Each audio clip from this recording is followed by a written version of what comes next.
Emmaus retreat. I came to learn of the Emmaus retreat for grieving parents when I was ready to join a bereavement group after my son Jeffrey died on March 15th, 2022, at the age of 27. He would be 31 this year on May 18th. This group was suggested to me, and I am ever so grateful that it was.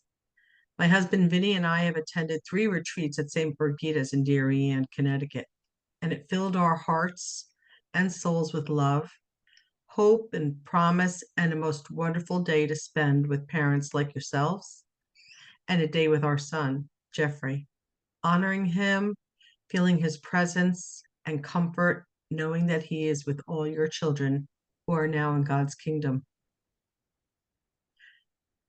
The story of Jeff's illness began in 2016 when he was a senior at Michigan State University. And this is when my journey of grieving began. In his senior year, while playing hockey at the rink with some friends, he was having trouble following the puck. He played hockey since he was a child, so this was not typical. He called me that evening to say he thought he needed new contact lenses. After graduating Michigan State with a degree in economics and sociology in June that year, he came home for a visit and followed up with his eye doctor in town, who after an exam saw that he had no vision left in his left eye and immediately sent him to a local neurologist to get an MRI, and then he also referred us to a neuro-ophthalmologist in New York City. The specialist told us that from the reports he read and the exam and tests that he performed, that Jeff had 0 vision in his left eye, he confirmed that, and was losing vision in his right eye and was going to become totally blind. And lastly, that there was no cure. There was no indication of anything else, such as a tumor affecting his vision. Boom, that was it. And he walked out, and he walked us out, and we were in shock. We were provided with no additional support. I began to cry and found an empty office to hide my tears. And Jeff, he was as stoic as ever. I remember that day so clearly, with a pit in my stomach. I watched as Jeff just walked away without a word. When we left the hospital, we walked through Central Park, and along the way, we found the carousel, and Jeff rode it with me. I always love the carousels everywhere I go. As I expressed my grief to Jeff my grief for him, he said, "Mom, shit just happens. Look at all the things that you've been through." He was such a courageous boy from the start. Jeff continued on with his life as if nothing ever happened, as if he had never heard that news. He headed to Europe that summer for vacation with a friend, and then back to his new apartment in downtown Detroit, Michigan. He began his new job where he would work from home. He loved Michigan, was so excited to be right in the heart of the city. It was being revitalized, and he was really, really excited about that. He even completed an application and was accepted at Wayne State University. He had hoped to go in the fall while he was working and work towards a master's degree in urban planning and development. He wanted to be a part of all that excitement in the downtown. His job continued to be 100% from home, and he had become more fatigued and was having difficulty with spreadsheet work. He'd get really tired and would rest more often. And we thought this was normal, considering that he had a visual impairment and he was working on a small laptop. Jeff just wanted to resume his life as if all was fine. He didn't want to cooperate sometimes when it came to going to setting up doctor's appointments and such. When it was becoming too difficult for him to drive, he'd figure out how to get around using mass transportation and Uber. But by that December, he was let go of his first job without much detail as to why. Believe it or not, we never attributed it to his vision. However, I would have him go for eye exams and MRIs each year at the different university hospitals nearby and even a little bit further away. Um, however, he had applied for another job at Ally Financial, where one of his college buddies worked. He just wanted to pick up and continue on. So he got a job as a sales data analyst. Yes, more fine detail and spreadsheets, but he was so thrilled to be working at a very large company. One evening, Jeff called me to say that his boss wanted him to work from home from now on because he was falling asleep at his desk and he was a disturbance to the others in his department, as well as not progressing as expected. Jeff told me he felt so demoralized. So I suggested he speak to HR to find out what was going on. He had reported to them that he was visually impaired, but that there was no specific diagnosis at that point. He never tested positive for either of the possible eye diseases that the doctor in New York had suggested he most likely had, but perhaps he had a very rare mutation. The Ally HR rep wanted Jeff to work with services for the blind, so he did. He learned to use a white cane and agreed to attend a school for the blind to use the technology needed to do his job and to make life easier for himself.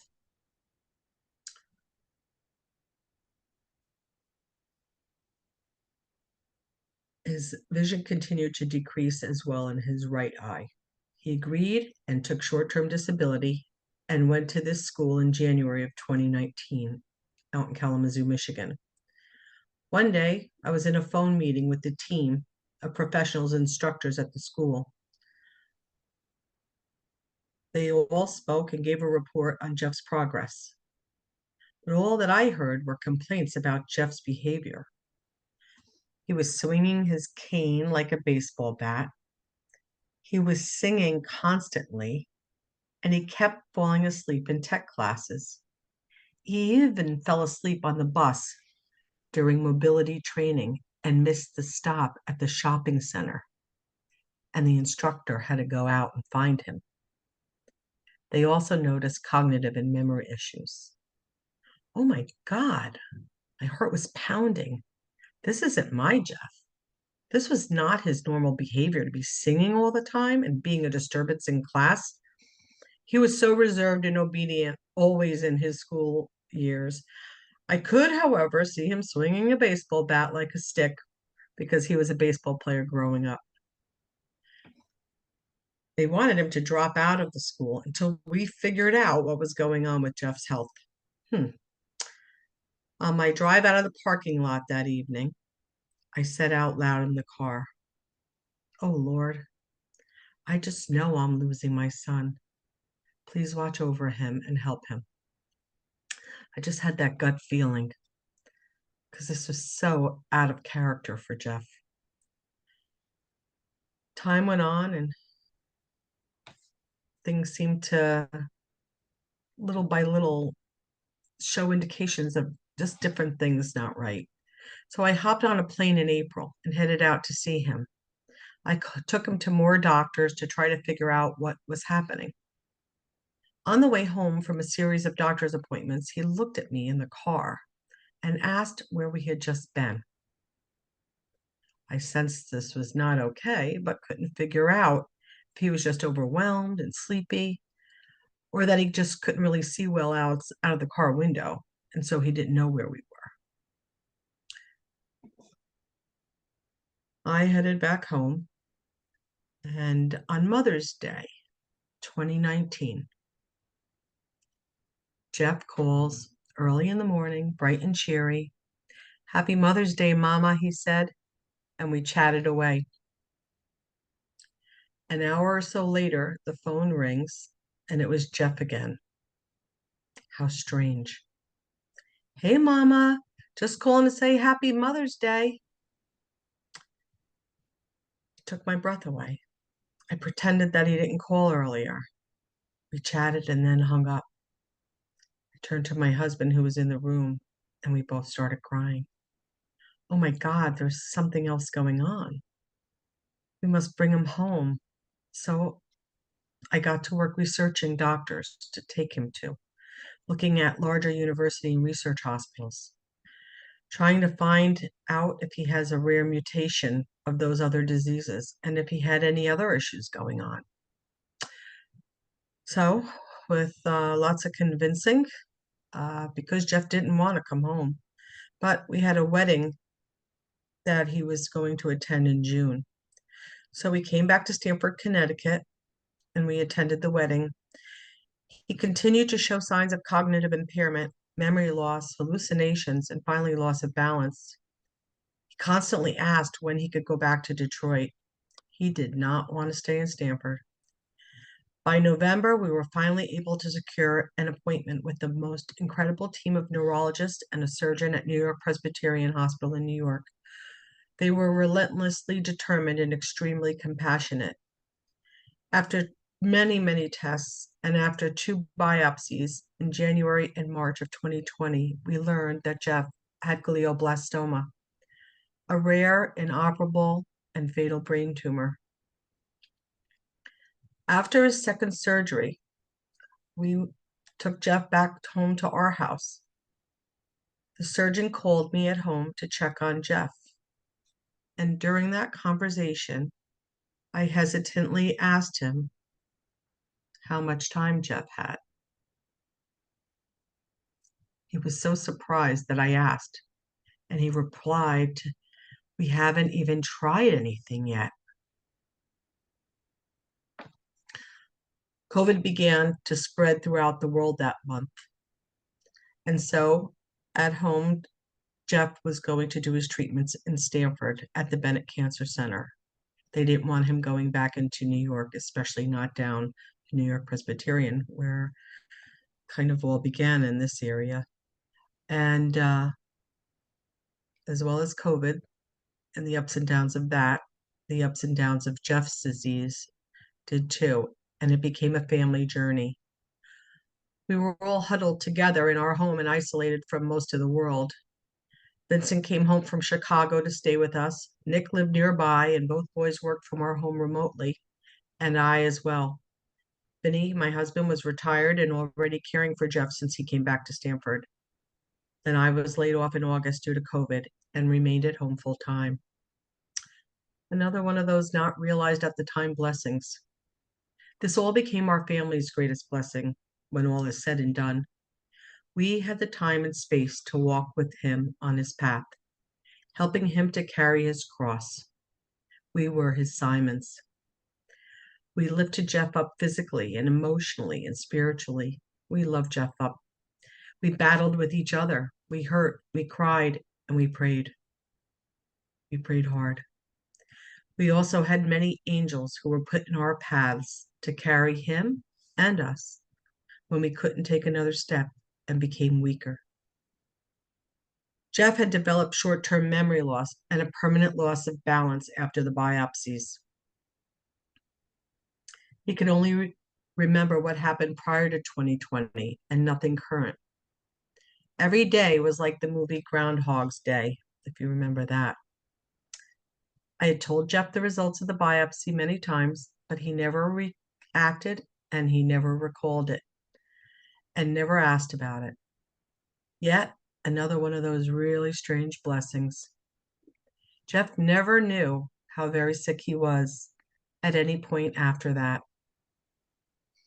I was really not sure what he thought, except for a few times when he would ask a random question.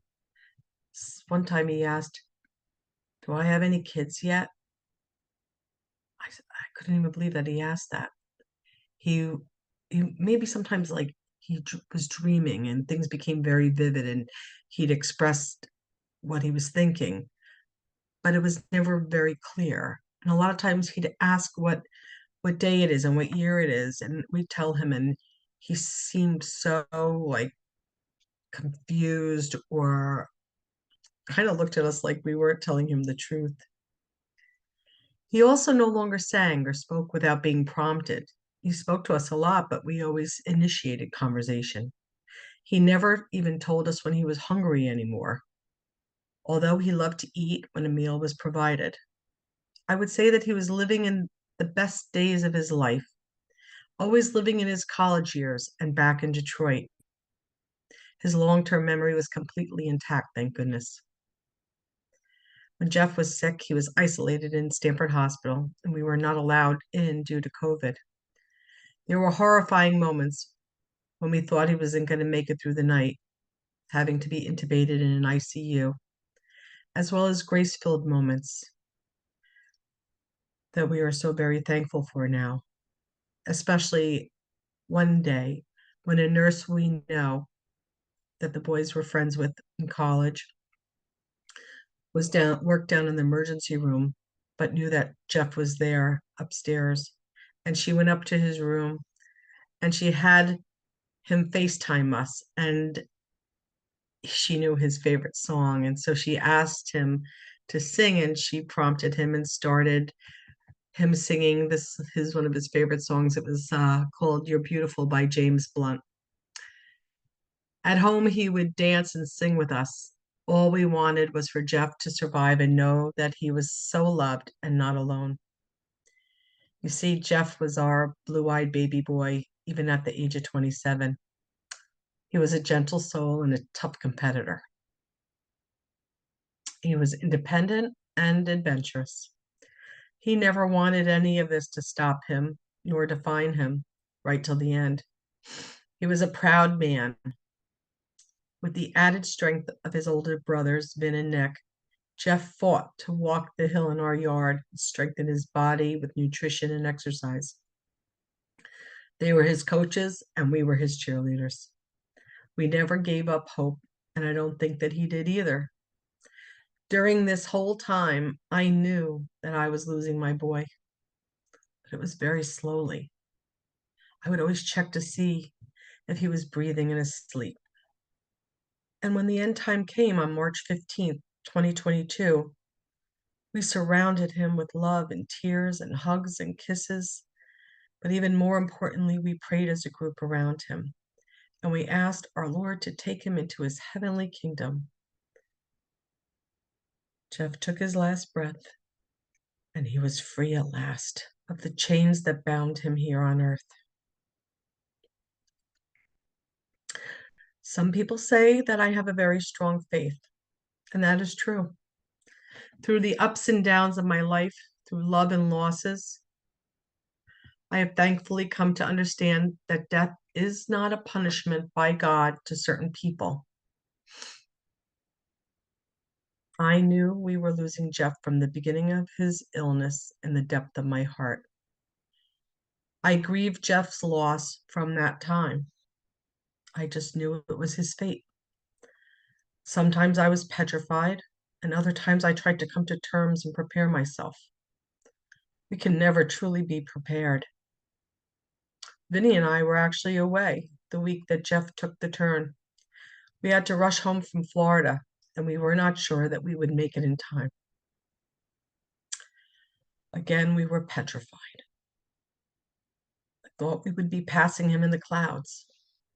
God was good, and again we had our angels guiding us all the way from Florida to Stanford Hospital. We made it in time to say our goodbyes. You know, it was the most amazing blessing. When I am in church, I look up at the Stations of the Cross and I see Jesus draped over his mother's lap. Or I see the station where Mary is at the foot of the cross. I feel her tears and I can only imagine her pain. That was me and Jeff, I always think, when I sit and look at those stations. I feel like I can relate more now to the Blessed Mother Mary and ask her to be my guide. Mary, show me how to survive the pain and at the same time be glad for my son. As I mentioned, I've experienced many losses in my life. First, my mother, when I was 17. my best friend and cousin when I was 30, two other younger cousins when I was 40, my father when I was 50, and now my son when I would turn 60. I made the clear decision that with Jeff's death, I would not make his death all about my sorrow and diminish his life by that, by lamenting forever and feeling sorry for myself, as I had done in the past, but to be glad for him for what he had accomplished in life, and be glad that he had lived a wonderful and full life for 27 years, and was made by death to no longer have to suffer with a debilitating illness, which demoralized him from the start. With Jeff's passing, I tried to convince myself that we were so blessed that he survived for so many years, considering most people with this disease don't even last a few months. I felt that I had the gift of time with him, unlike the passing of my mom, who was only given 3 months, or cousins, excuse me, who died instantly, or friends' children who suffered tragic deaths. Not that God loved Jeff or myself more, not at all, but I just felt grateful and extremely thankful that I was able to tend to his needs, be his eyes, be playful and joyful, and dance and cry through it all. Even through the sorrow, I put in my mind that God has much more and has many more plans, important plans for Jeff in heaven. And I tell Jeff that all the time. I tell him that he is a soldier in God's army, and I ask him to be there and welcome all those who we know that are on their way to join him in paradise. Ironically, today is not only St. Joseph's Day, the feast of St. Joseph, but it's also my dad's birthday. My dad was Jeremiah Joseph Cacciarella, and he would have been 94 today. So I will end with a verse from the book of Jeremiah. Here's to you, Dad. For I will restore health to you, and I will heal you of your wounds, says the Lord. Thank you so much for listening to my story tonight. I ask that God bless each and every one of you and comfort you in your grief and answer your prayers. Have a good night. Sweet dreams.